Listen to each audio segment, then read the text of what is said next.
ليه مباراة الأهلي وبتروجيت في الجولة ال 12 مهمة. مش هقول لك صعبة بس مهمة. زي ما انتم شايفين كده ده طقم التحكيم بسيوني بتاع مباراة القمة اللي لا مؤاخذة اتأجلت ثم اتلغت واتظلم فيها النادي الأهلي، أيوه، واللي مش عاجبه يصوت.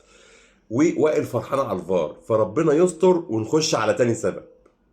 دي بقى قائمة النادي الأهلي لمباراة بتروجيت في الجولة ال 12. بفكرك أهو: غياب مروان عطية وكوكا، الله اعلم، هو اختبار فني مهم للمدرب يسترب، لان اول مره هيلعب من غير الاثنين. هيجيب لهم حلول، هيجيب لهم بدايل، وخصوصا مروان عطيه. الله يسلم. عوده بقى كريم فؤاد ومحمد عبد الله، وان شاء الله نقول هلا هلا على عوده عبد الله ويبقى الثلاث نقاط. طب ايه كمان؟ بتروجيت الموسم اللي فات 3-2 و2-1، يعني فوز بالعافيه وبالتيله زي ما مطلوب المره دي. سيراميكا الاول، واي تعادل هنعيط. له كومنت وشير كتير، توقعوا معايا نتيجة المباراة. خلص الكلام، سلام.